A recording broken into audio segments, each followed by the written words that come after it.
Hello everyone. ಇವತ್ತಿನ concept ಏನಂತ ಅಂದರೆ advanced financial management 6th sem BCom second unit ಅಲ್ಲಿ risk analysis in capital budgeting ನ ಮಾಡ್ತಾ ಇದೀವಿ. ಸೊ ಇದರಲ್ಲಿ ಟೆಕ್ನಿಕ್ಸ್ ಆಫ್ ಮೆಷರಿಂಗ್ ರಿಸ್ಕ್ ಅಲ್ಲಿ ಆಲ್ರೆಡಿ ನಾನು ಎಲ್ಲಾ ಮೆಥಡ್ಸ್ನು ಅಪ್ಲೋಡ್ ಮಾಡಿದ್ದೀನಿ. Last one is decision tree analysis. So ಇದನ್ನ ಇವತ್ತಿನ ವಿಡಿಯೋದಲ್ಲಿ ನೋಡೋಣ. So first, what is decision tree analysis anta andre? The decision tree technique is another useful alternative for evaluating risk investment proposals. In modern business, there are complex investment decisions which involves a sequence of decision over time. Such a sequential decision can be handled by plotting decision tree. So decision tree also there is another tool. So ಏನಂತ ಅಂದ್ರೆ investment ಅಲ್ಲಿ ಎಷ್ಟು risk ಇರುತ್ತೆ ಅಂತ calculate ಮಾಡಕ್ಕೆ and evaluate ಮಾಡಕ್ಕೆ use ಮಾಡ್ತೀವಿ. So ಇದ್ರ ಮೇಲೆ ಒಂದು ಪ್ರಾಬ್ಲಮ್ ನ ನೋಡೋಣ. So here is the question. Here, Ram is considering an investment proposal of rupees 20,000. The returns during the life of the investment are as under. So first year ಅಲ್ಲಿ first events 3 events ಕೊಟ್ಟಿದ್ದಾರೆ. So ಇದರಲ್ಲಿ cash inflow ಎಷ್ಟಿರುತ್ತೆ ಅಂದರೆ 8,000, 12,000, 10,000 and probability ಎಷ್ಟಿದೆ ಅಂದರೆ 0.3, 0.5 and 0.2 ಇದೆ. So ಇದೇನಂತಂದರೆ first ಇಯರ್ಗೆ cash flow ಆಗೋದು. ಆ್ಯಂಡ್ ಸೆಕೆಂಡ್ ಇಯರ್ ನೋಡಿ, ಸೆಕೆಂಡ್ ಇಯರ್ಗೆ ಆಲ್ರೆಡಿ ಫಸ್ಟ್ ಇಯರ್ ಕೊಟ್ಟಿದ್ದಾರೆ 8,000, 12,000, 10,000. ಸೆಕೆಂಡ್ ಇಯರ್ಗೆ ಫಸ್ಟ್ ಇವೆಂಟಲ್ಲಿ ಏನಾಗುತ್ತೆ ಅಂತಂದರೆ 15,000 ಪ್ರಾಬಬಿಲಿಟಿ 0.2 ಆ್ಯಂಡ್ ಸೆಕೆಂಡ್ ಇವೆಂಟಲ್ಲಿ 20,000 ಆ್ಯಂಡ್ 0.6 ಪ್ರಾಬಬಿಲಿಟಿ ಆ್ಯಂಡ್ ಥರ್ಡ್ ಇವೆಂಟಲ್ಲಿ 25,000 ಆ್ಯಂಡ್ ಪ್ರಾಬಬಿಲಿಟಿ 0.2. ಹಾಗೆ ಸೆಕೆಂಡ್ ಆ್ಯಂಡ್ ಅನದರ್ ಇಯರ್ ಅಲ್ಲಿ ಏನಂತಂದರೆ ಅನದರ್ ಪ್ಲಾನ್ 2 ನಲ್ಲಿ ಏನಾಗುತ್ತೆ ಅಂದರೆ ಕ್ಯಾಶ್ ಇನ್ಫ್ಲೋ 20,000 ಇದೆ, 30, 40,000 ಇದೆ, ಪ್ರಾಬಬಿಲಿಟಿ 0.1, 0.8 ಆ್ಯಂಡ್ 0.1 ಇದೆ. ಆ್ಯಂಡ್ ಥರ್ಡ್ ಪ್ಲಾನಲ್ಲಿ ಏನಿದೆ ಅಂತ ಅಂದರೆ ಸೊ ಇಲ್ಲಿ ಕ್ಯಾಶ್ ಇನ್ಫ್ಲೋಸ್ 25,000 ಇದ್ದಾಗ 0.2 ಪ್ರಾಬಬಿಲಿಟಿ ಇದೆ, 40,000 ಇದ್ದಾಗ 0.5 ಇದೆ, 60,000 ಇದ್ದಾಗ 0.3 ಇದೆ. So using 10% has cost of capital advise the acceptability of the proposals ಅಂತ ಹೇಳಿದ್ದಾರೆ. ಸೊ ಇದ್ರ ಮೇಲೆ ನಾವು ಡಿಸಿಷನ್ಸ್ ಟ್ರೀ ಕ್ಯಾಲ್ಕುಲೇಟ್ ಯಾವ ರೀತಿ ಮಾಡೋದಂತ ನೋಡೋಣ. ಸೊ ಇದು ಏನಂತಂದರೆ first event. So first year ಅಲ್ಲಿ ಇವೆಂಟ್ಸ್ ಕೊಟ್ಟಿದ್ದಾರೆ ಆ್ಯಂಡ್ ಸೆಕೆಂಡ್ ಇಯರ್ ಅಲ್ಲಿ 3 ಪ್ಲಾನ್ ಆ್ಯಂಡ್ ಇವೆಂಟ್ಸ್ನ ಕೊಟ್ಟಿದ್ದಾರೆ. ಸೊ ಇದ್ರ ಮೇಲೆ ಯಾವ ರೀತಿ ಡಿಸಿಷನ್ಸ್ ಟ್ರೀ ಕ್ಯಾಲ್ಕುಲೇಟ್ ಮಾಡೋದಂತ ನೋಡೋಣ. ಎಸ್, ನೋಡ್ತಾ ಇರ್ಬೋದು ನೀವು ಇಲ್ಲಿ calculation of net present value of cash inflow in decision tree ಅಂತ ಹೆಡ್ಡಿಂಗ್ ತಗೊಳ್ಳಿ. ಆ್ಯಂಡ್ ಇಲ್ಲಿ ಪರ್ಟಿಕ್ಯುಲರ್ಸ್. ಸೊ ಇಲ್ಲಿ ಬಂದು cash inflow, discount factor and present value ಅಂತ ತಗೊಳ್ಳಿ. ಸೊ ಇಲ್ಲಿ ಯಾವ ರೀತಿ ಅಂದರೆ ಕ್ಯಾಶ್ ಇನ್ಫ್ಲೋಸ್ ಏನಂತಂದರೆ ಇಯರ್ 1, ಇಯರ್ 2. ಸೊ ಇಯರ್ 1 ಅಲ್ಲಿ ಎಲ್ಲ ಇವೆಂಟ್ಸಲ್ಲಿ ಎಷ್ಟಾಗಿದೆ ಕ್ಯಾಶ್ ಇನ್ಫ್ಲೋ 8,000 ಆಗಿದೆ. ಸೊ 8,000, 8,000, 8,000 ತಗೊಳ್ಳಿ. ಆ್ಯಂಡ್ ಇಯರ್ ಸೆಕೆಂಡ್ ಇಯರಲ್ಲಿ 15,000, 20,000, 25,000 ಆಗಿದೆ. ಸೊ ಇಲ್ಲಿ 15,000, 20,000, 25,000. So take year 15,000, 20, 25,000. ಸೊ ಏನಂತಂದರೆ ಇದು ಫಸ್ಟ್ ಇಯರಲ್ಲಿ. ಸೊ ಈ ರೀತಿ ಕನ್ಸಿಡರ್ ಮಾಡಿ. ದಿಸ್ ಈಸ್ ಏನಂದರೆ ABC ಅಂತ. ಸೊ ಇಲ್ಲಿ ಏನಂತಂದರೆ ABC ಕೊಟ್ಟಿದ್ದಾರೆ. ಸೊ ಇದು ABC ಅಂತ ಕನ್ಸಿಡರ್ ಮಾಡಿ. ಸೊ ಇಲ್ಲಿ ಏನಂತಂದರೆ ಫಸ್ಟ್ ಇವೆಂಟಲ್ಲಿ ಎಲ್ಲದರಲ್ಲೂ ಕೂಡ 8,000 ಇದೆ. ಆ್ಯಂಡ್ ನೆಕ್ಸ್ಟು ಸೆಕೆಂಡ್ ಇಯರಲ್ಲಿ ಬಂದಾಗ ಫಸ್ಟು ಏನಲ್ಲಿ ಏನಿದೆ ಅಂತ ನೋಡಿ 15,000, 20, 25,000 ಇದೆ. ಆ್ಯಂಡ್ ನೆಕ್ಸ್ಟು ಸೆಕೆಂಡ್ B ಇವೆಂಟಲ್ಲಿ 12,000 ಇದೆ ಫಾರ್ 3 ಇವೆಂಟ್ಸ್ಗೂ ಕೂಡ 12,000, 12,000, 12,000 ತಗೊಳ್ಳಿ. ಆ್ಯಂಡ್ ನೆಕ್ಸ್ಟು B ಇವೆಂಟಲ್ಲಿ 20,000, 30,000, 40,000 ಇದೆ. ಸೊ ಇದನ್ನ ತಗೊಳ್ಳಿ. ಆ್ಯಂಡ್ ನೆಕ್ಸ್ಟ್ C ನಲ್ಲಿ ಎಷ್ಟಿದೆ ಅಂತಂದರೆ 10,000 ಇದೆ. ಸೊ ಇಲ್ಲಿ 10,000 ಅಂತ 3 ಇವೆಂಟ್ಸ್ಗೂ ತಗೊಳ್ಳಿ. ಆ್ಯಂಡ್ ನೆಕ್ಸ್ಟು ಇಲ್ಲಿ 25,000, 40,000, 60,000 ಇದೆ. ಸೊ ಇದಿಷ್ಟು ಕ್ಲಿಯರಾ? ಇಯರ್ 1, ಇಯರ್ 2 ಕ್ಯಾಶ್ ಇನ್ಫ್ಲೋಸ್ನ ಈ ರೀತಿ ತಗೋಬೇಕಾಗತ್ತೆ. ಸೊ ಇಲ್ಲಿ ಏನಂತಂದರೆ ABC ಅಂತ ತಗೊಳ್ಳಿ. ಅದರಲ್ಲಿ ಫಸ್ಟ್ ಇವೆಂಟಲ್ಲಿ 8,000 ಇರುತ್ತೆ. ಆಯಿತಾ? ಎನಲ್ಲಿ 3 ಇವೆಂಟ್ಸಲ್ಲೂ 8,000 ಇರುತ್ತೆ. ಆ್ಯಂಡ್ ಬಿನಲ್ಲಿ 3 ಇವೆಂಟ್ಸ್ಗೂ 12,000 ಇರುತ್ತೆ. ಆ್ಯಂಡ್ ಸಿನಲ್ಲಿ 3 ಇವೆಂಟ್ಸ್ಗೂ 10,000 ಇರುತ್ತೆ. ಸೊ ಈ ಥರ ಆದಮೇಲೆ ನೆಕ್ಸ್ಟು ಇಲ್ಲಿ ಕೊಟ್ಟಿದ್ದಾರಲ್ವಾ ಸೆಕೆಂಡ್ ಇಯರಲ್ಲಿ ಕ್ಯಾಶ್ ಇನ್ಫ್ಲೋಸು. ಸೊ 3 ಇವೆಂಟ್ಸ್ಗೂ ಕೂಡ ಕೊಟ್ಟಿದ್ದಾರೆ 15,000, 20, 25,000. ಆ್ಯಂಡ್ ಸೆಕೆಂಡ್ ಬಿ ಇವೆಂಟ್ಸಲ್ಲಿ 3ಗೂ ಕೊಟ್ಟಿದ್ದಾರೆ. 3 ಎಷ್ಟಂತಂದರೆ 20, 30,000, 40,000 ತೊಗೊಳ್ಳಿ. ಆ್ಯಂಡ್ ನೆಕ್ಸ್ಟ್ ಸಿನಲ್ಲಿ ನೋಡಿ 25,000, 40,000, 60,000 ತೊಗೊಂಡಿದ್ದಾರೆ. ಸೊ ಇದಾದಮೇಲೆ ನೆಕ್ಸ್ಟು ಎಷ್ಟು ಹೇಳಿದ್ದಾರೆ ಅಂದರೆ ಕಾಸ್ಟ್ ಆಫ್ ಕ್ಯಾಪಿಟಲ್ ಅವ್ರ ಡಿಸ್ಕೌಂಟ್ ಫ್ಯಾಕ್ಟರ್ ಎಷ್ಟು ಅಂತಂದರೆ 10% ಹೇಳಿದ್ದಾರೆ. ಸೊ ಡಿಸ್ಕೌಂಟ್ ಫ್ಯಾಕ್ಟರ್ ಗೆ ಫಾರ್ಮುಲಾ ಗೊತ್ತೇ ಇದೆ 1/1 + R ಅಂತ. ಸೊ ರೇಟ್ ಸೊ ಎಷ್ಟಂತಂದ್ರೆ 1/1.2 1 ಮಾಡಿದ್ರೆ ಎಷ್ಟು ಬರುತ್ತೆ ಅಂದರೆ 0.909 ಬರುತ್ತೆ. ಸೊ ಇದೆಷ್ಟು ಅಂತಂದರೆ ಫಸ್ಟ್ ಇಯರ್ಗೆ. ಸೊ ನೀವು ಫಸ್ಟ್ ಇಯರ್ಗೆ ಡಿಸ್ಕೌಂಟ್ ಫ್ಯಾಕ್ಟರು ಏನು ಬಂದಿರುತ್ತಲ್ವ ಅದು ಎಲ್ಲ ಇವೆಂಟ್ಸ್ಗೂ ಕೂಡ ಸೇಮ್ ಅಪ್ಲೈ ಆಗುತ್ತೆ. 0.909 0.909. ಸೊ ಎಲ್ಲ ಇವೆಂಟ್ಗೂ ಕೂಡ ಸೇಮ್ ಬರ್ಕೊಳ್ಳಿ. ಏನಂತ ಅಂದರೆ ಫಸ್ಟ್ ಇಯರ್ಗೆ 1/1.1 10% ಡಿಸ್ಕೌಂಟ್ ಫ್ಯಾಕ್ಟರ್ ಮಾಡಿದಾಗ 0.909 ಬರುತ್ತೆ. ಸೊ ಅದನ್ನು ನೀವು ಎಲ್ಲ ಇವೆಂಟ್ಸ್ಗೂ ಕೂಡ ಸೇಮ್ ತೊಗೊಳ್ಳಿ. ಆ್ಯಂಡ್ ಸೆಕೆಂಡ್ ಇಯರ್ಗೆ ಏನು ಗೊತ್ತಾ, ಸೊ ಈಕ್ವಲ್ಸ್ ಮಾಡಿ. ಸೆಕೆಂಡ್ ಇಯರ್ಗೆ ಸೇಮ್ ಡಿಸ್ಕೌಂಟ್ ಫ್ಯಾಕ್ಟರ್ಸಲ್ಲಿ ಸೆಕೆಂಡ್ ಇಯರ್ಗೆ 10%ಗೆ ತೊಗೊಂಡಾಗ ಎಷ್ಟು ಬರುತ್ತೆ ಅಂದರೆ 0.826 ಬರುತ್ತೆ. ಅದನ್ನು ಎಲ್ಲ ಇಯರ್ಸ್ಗೂ ಕೂಡ ಸೇಮ್ ತೊಗೊಳ್ಳಿ. ಆ್ಯಸ್ ಇಟ್ ಈಸ್ ಏನಿದೆ ಸೇಮ್ ತೊಗೊಳ್ಳಿ. ಸೊ ಇದಿಷ್ಟು ಡಿಸ್ಕೌಂಟಿಂಗ್ ಫ್ಯಾಕ್ಟರ್ ಇಯರ್ 1 ಇಯರ್ 2 ಆದಮೇಲೆ ನೆಕ್ಸ್ಟ್ ಏನು ಸ್ಟೆಪ್ ಮಾಡಬೇಕಂದ್ರೆ, so first year cash inflow ಇಂದ ಫಸ್ಟ್ ಇಯರ್ ಡಿಸ್ಕೌಂಟ್ ಫ್ಯಾಕ್ಟರ್ನ ಮಲ್ಟಿಪ್ಲೈ ಮಾಡಿ, ಸೆಕೆಂಡ್ ಇಯರ್ ಕ್ಯಾಶ್ ಇನ್ಫ್ಲೋ ಇಂದ ಸೆಕೆಂಡ್ ಇಯರ್ ಡಿಸ್ಕೌಂಟ್ ಫ್ಯಾಕ್ಟರ್ನ ಮಲ್ಟಿಪ್ಲೈ ಮಾಡಿ. So first year cash inflow ಎಷ್ಟಿದೆ 8000 ಇಂಟು 0.909 ಮಾಡಿದ್ರೆ ಎಷ್ಟು ಬರುತ್ತೆ ಅಂದರೆ 7272 ಬರುತ್ತೆ. ಆ್ಯಂಡ್ ಸೆಕೆಂಡ್ ಇಯರ್ ಇಲ್ಲಿ 8000 ಇಂಟು 0.909 ಮಾಡಿದ್ರೆ ಸೇಮ್ ಅಮೌಂಟೇ ಬರುತ್ತೆ. ಸೊ ಇಲ್ಲಿ 3 ಇವೆಂಟ್ಸ್ಗೂ ಕೂಡ ಹಾಗಾಗಿ ಸೇಮ್ ಅಮೌಂಟ್. ಆ್ಯಂಡ್ ನೆಕ್ಸ್ಟು ನೋಡಿ 12000 ಇಂಟು 0.909 ಮಾಡಿದ್ರೆ ಎಷ್ಟು ಬರುತ್ತೆ ಅಂದರೆ 10,908 ಬರುತ್ತೆ. ಸೊ ಸೇಮ್ ಇಲ್ಲಿ 12,000 ಇರೋದ್ರಿಂದ ಸೇಮ್ ನೀವು ಸೇಮ್ ಅಮೌಂಟನ್ನು 3 ಇವೆಂಟ್ಸ್ಗೂ ಬರ್ಕೊಳ್ಳಿ. 12,000 ಇಂಟು 0.909 ಮಾಡಿದ್ರೆ ಸೇಮ್ ಬರುತ್ತೆ. ಆ್ಯಂಡ್ ನೆಕ್ಸ್ಟು 10,000 ಇಂಟು 0.909 ಮಾಡಿದ್ರೆ ಎಷ್ಟು ಬರುತ್ತೆ ಅಂದರೆ 9,090. ಸೊ ಇಲ್ಲೂ ಕೂಡ 3 ಇವೆಂಟ್ಸಲ್ಲೂ ಕೂಡ 10,000 10,000 10,000 ಇದೆ. And discounting factors also same 0.909 0.909 0.909 ಇದೆ. ಸೊ ಇವೆರಡನ್ನ ಮಲ್ಟಿಪ್ಲೈ ಮಾಡಿದ್ರೆ ನಮ್ಗೆ ಎಷ್ಟು ಬರುತ್ತೆ ಅಂದರೆ 9,090. ಸೊ 3 ಇವೆಂಟ್ಸಲ್ಲೂ ಬರ್ಕೊಳ್ಳಿ. ಸೊ ಇದಿಷ್ಟು ಏನಂತಂದರೆ ಫಸ್ಟ್ ಇಯರ್ ಕ್ಯಾಶ್ ಇನ್ಫ್ಲೋ ಇಂದ ಫಸ್ಟ್ ಇಯರ್ ಡಿಸ್ಕೌಂಟ್ ಫ್ಯಾಕ್ಟರ್ನ ಮಲ್ಟಿಪ್ಲೈ ಮಾಡೋದು. And second year cash inflow ಇಂದ ಸೆಕೆಂಡ್ ಇಯರ್ ಡಿಸ್ಕೌಂಟ್ ಫ್ಯಾಕ್ಟರ್ನ ಸೆಕೆಂಡ್ ಇಯರಲ್ಲಿ ಫಸ್ಟ್ ಇವೆಂಟಲ್ಲಿ ಎಷ್ಟಿದೆ 15,000 ಇದೆ. 15,000 ಇಂಟು 0.826 ಮಾಡಿದ್ರೆ ಎಷ್ಟು ಬರುತ್ತೆ ಅಂದರೆ 12,390. ಆ್ಯಂಡ್ ನೆಕ್ಸ್ಟು 20,000 ಇದೆ. 20,000 ಇಂಟು 0.909 ಮಾಡಿದ್ರೆ ಎಷ್ಟು ಬರುತ್ತೆ 20,000 ಇಂಟು 0.826 ಮಾಡಬೇಕು. ಎಷ್ಟು ಬರುತ್ತೆ ಅಂದರೆ 16,520 ಬರುತ್ತೆ. ಹಾಗೆ ನೆಕ್ಸ್ಟು 25,000 ಇಂಟು 0.826 ಮಾಡಿದರೆ ಎಷ್ಟು ಬರುತ್ತೆ ಅಂದರೆ 20,650. ಸೊ ಹೀಗೆ ಎಲ್ಲ ರೀತಿ ಕ್ಯಾಲ್ಕುಲೇಟ್ ಮಾಡ್ತಾ ಹೋಗಿ.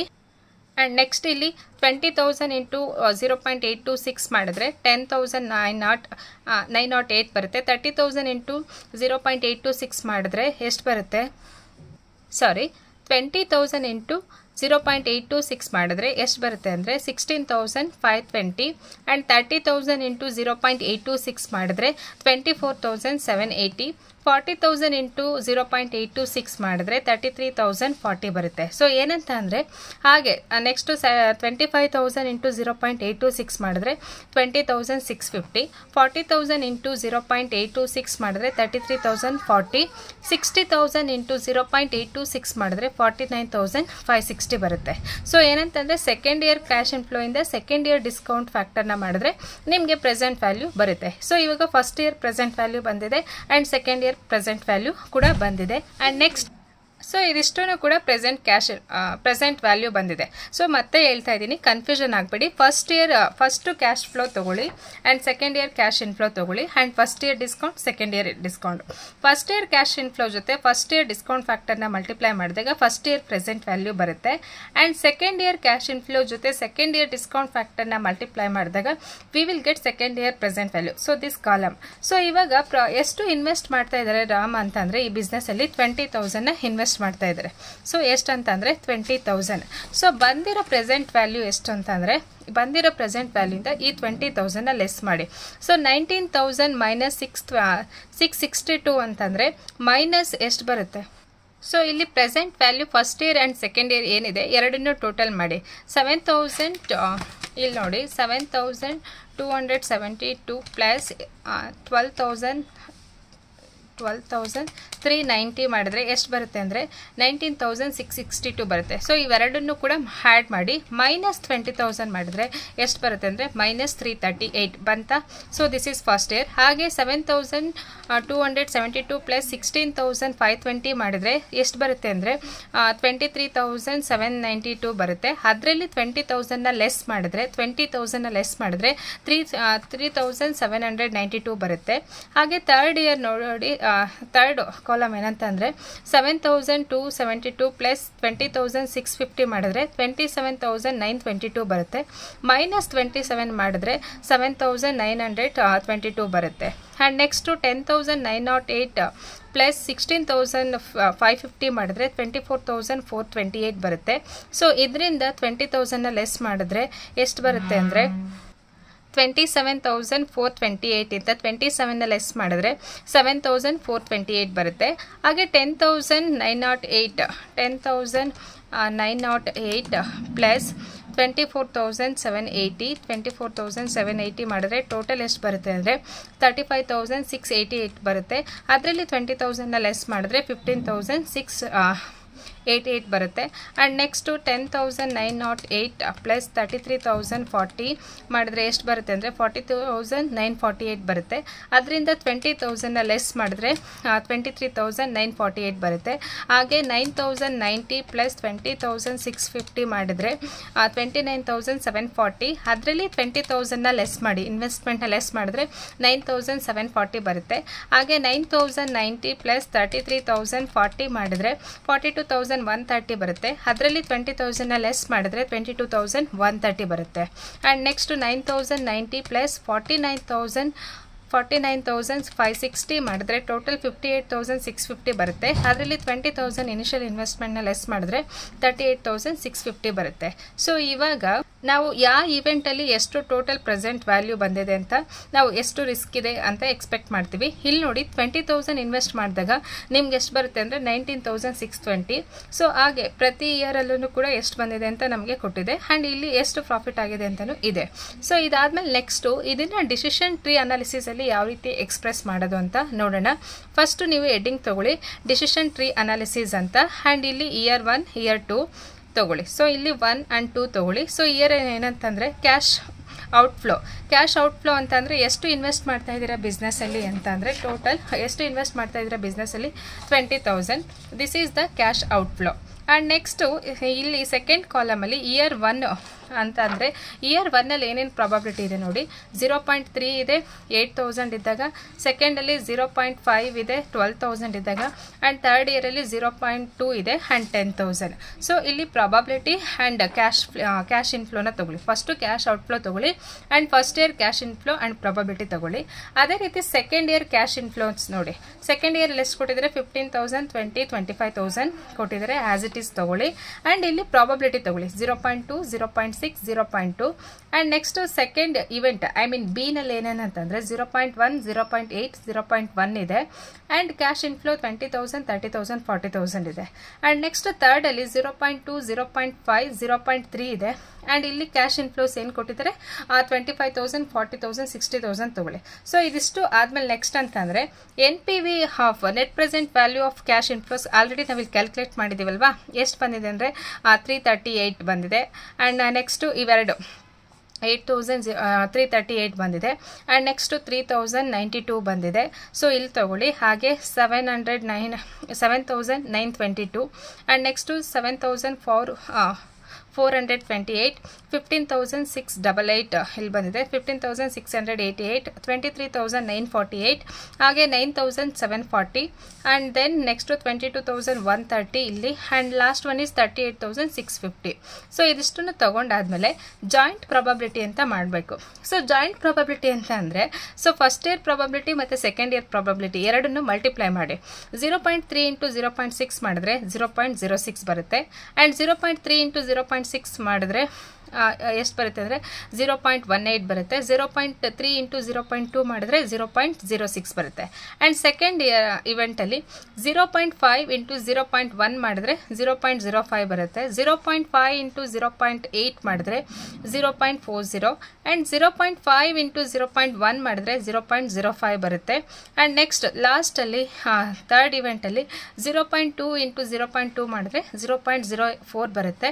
ಆ್ಯಂಡ್ 0.2 ಇಂಟು 0.5 ಮಾಡಿದ್ರೆ 0.10 0.2 ಇಂಟು 0.3 ಮಾಡಿದ್ರೆ 0.06. ಸೊ ಇದನ್ನ ನೀವು ಟೋಟಲ್ ಮಾಡಿದ್ರೆ ನಿಮಗೆ 1 ಬರಬೇಕು. ಅರ್ಥ ಆಯ್ತಲ್ವಾ? ಸೊ ಜಾಯಿಂಟ್ ಪ್ರಾಬಬಿಲಿಟಿನ ಟೋಟಲ್ ಮಾಡಿದ್ರೆ ಈಗ ನಿಮಗೆ 1 ಬರಬೇಕು. And next expected NPV. So ಏನಂತ ಅಂದರೆ ಇಲ್ಲಿ ಎಕ್ಸ್ಪೆಕ್ಟೆಡ್ NPV ಅಂತಂದರೆ ಆಲ್ರೆಡಿ NPV ಕ್ಯಾಶ್ ಇನ್ಫ್ಲೋ ಬಂದಿದೆಯಲ್ವಾ? ಸೊ ಇದ್ರ ಜೊತೆ ಜಾಯಿಂಟ್ ಪ್ರಾಬಬಿಲಿಟಿನ ಮಲ್ಟಿಪ್ಲೈ ಮಾಡ್ತಾ ಹೋಗ್ತೀವಿ.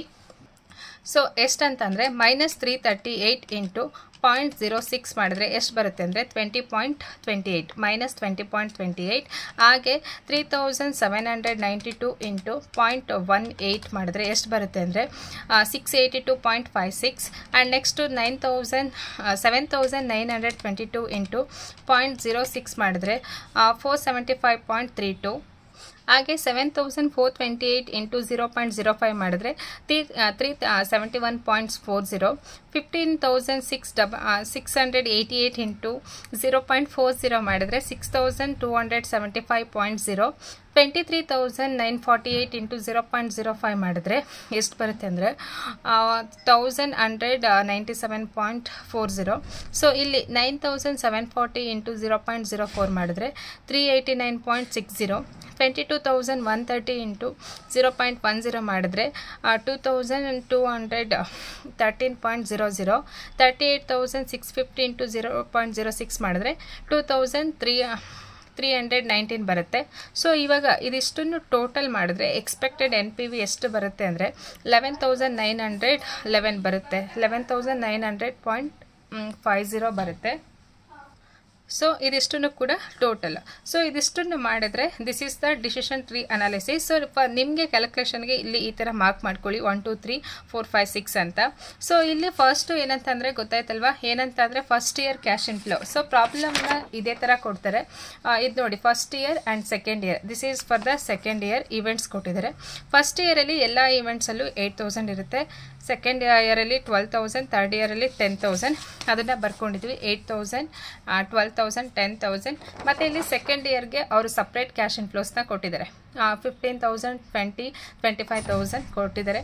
ಆ್ಯಂಡ್ ಪ್ರಾಬಬಿಲಿಟಿನೂ ಕೊಟ್ಟಿದ್ದಾರೆ. ಎಷ್ಟು ಅಂತಂದರೆ ಬಟ್ ಇಲ್ಲಿ ಪ್ರಾಬಬಿಲಿಟಿ ಎಲ್ಲಿ ಅಂತಂದರೆ ಡಿಸಿಷನ್ಸ್ ಟ್ರೀ ಮಾತ್ರ ಮಾಡಬೇಕಾರಷ್ಟೇ ನಾವು ಪ್ರಾಬಬಿಲಿಟಿ ಯೂಸ್ ಮಾಡ್ತೀವಿ. ಇಲ್ಲಿ ಏನಂತಂದರೆ ಡಿಸ್ಕೌಂಟ್ ಫ್ಯಾಕ್ಟರ್ನ ಯೂಸ್ ಮಾಡ್ತೀವಿ. ಅರ್ಥ ಆಗ್ತಿದ್ದಿಲ್ವಾ? ಸೊ ಇಲ್ಲಿ ಏನಂತಂದರೆ ಕ್ಯಾಶ್ ಇನ್ಫ್ಲೋಸ್ನ ತೊಗೊಳ್ಳಿ. ಸೊ ಇಲ್ಲಿ ಡಿಸ್ಕೌಂಟ್ ಫ್ಯಾಕ್ಟರ್ 10 ಮಾಡಿದ್ರೆ ಎಷ್ಟು ಬರುತ್ತೆ ಅಂದರೆ ಹಿಂಗೆ ಗೊತ್ತಿದ್ದಿಲ್ವಾ? 1 ಡಿವೈಡೆಡ್ ಬೈ 1.10 ಮಾಡಿ. ಸೊ ಫಸ್ಟ್ ಇಯರ್ಗೆ ಎಷ್ಟು ಬರುತ್ತೆ ಅಂದರೆ 0.909 ಬರುತ್ತೆ. ಸೊ ಇಲ್ಲಿ ಈಕ್ವಲ್ಸ್ ಮಾಡಿ, ಆಗ ನಿಮಗೆ ಸೆಕೆಂಡ್ ಇಯರ್ಗೂ ಗೊತ್ತಾಗುತ್ತೆ ಎಷ್ಟಂತಂದರೆ 0.826. ಈಗ ಫಸ್ಟ್ ಇಯರ್ ಕ್ಯಾಶ್ ಇನ್ಫ್ಲೋ ಜೊತೆ ಫಸ್ಟ್ ಇಯರ್ ಡಿಸ್ಕೌಂಟ್ ಫ್ಯಾಕ್ಟರ್ನ ಮಲ್ಟಿಪ್ಲೈ ಮಾಡಿದ್ರೆ ಫಸ್ಟ್ ಇಯರ್ ಪ್ರೆಸೆಂಟ್ ವ್ಯಾಲ್ಯೂ ಬರುತ್ತೆ. ಹಾಗೆ ಸೆಕೆಂಡ್ ಇಯರ್ ಜೊತೆ ಸೆಕೆಂಡ್ ಇಯರ್ ಕ್ಯಾಶ್ ಇನ್ಫ್ಲೋ ಜೊತೆ ಸೆಕೆಂಡ್ ಇಯರ್ ಡಿಸ್ಕೌಂಟ್ ಫ್ಯಾಕ್ಟರ್ ಮಾಡಿದಾಗ ಸೆಕೆಂಡ್ ಇಯರ್ ಪ್ರೆಸೆಂಟ್ ವ್ಯಾಲ್ಯೂ ಬರುತ್ತೆ. ಸೊ ಇವೆರಡನ್ನು ಟೋಟಲ್ ಮಾಡಿದ್ರೆ ಎರಡರಿಂದ total present value. So total present ವ್ಯಾಲ್ಯೂಯಿಂದ ಏನು ಕ್ಯಾಶ್ ಔಟ್ಫ್ಲೋನ ಲೆಸ್ ಮಾಡಿ ಇನ್ವೆಸ್ಟ್ಮೆಂಟ್ ಅಮೌಂಟನ್ನು, ಆವಾಗ ನಿಮಗೆ ಇಲ್ಲಿ ಕ್ಯಾಶ್ NPV ಸಿಗುತ್ತೆ. ಅದಾದಮೇಲೆ ನೆಕ್ಸ್ಟ್ ನಾವು ಸೇಮ್ ಡಿಸಿಷನ್ ಟ್ರೀನ ಈ ರೀತಿ ಮಾಡ್ತಾ ಹೋಗ್ತೀವಿ. ಇದಕ್ಕೆ ನಿಮಗೆ 12 ಮಾರ್ಕ್ಸ್ ಇರುತ್ತೆ ಆ್ಯಂಡ್ ಇಂಪಾರ್ಟೆಂಟ್ ಕ್ವಶನ್ಸ್. ಆ್ಯಂಡ್ ಈ ಪ್ರಾಬ್ಲಮ್ ನಿಮ್ಗೆ ಅರ್ಥ ಆಗಿದ್ರೆ ಪ್ಲೀಸ್ ಶೇರ್ ಮಾಡಿ. ಆ್ಯಂಡ್ ನೀವಿನ್ನು ನನ್ನ ಚಾನಲ್ಗೆ ಸಬ್ಸ್ಕ್ರೈಬ್ ಮಾಡಿಲ್ಲ ಅಂತಂದರೆ please do subscribe and share with your friends and classmates. And all the best for your exam. Do well. Thank you so much for watching my videos. Thank you so much.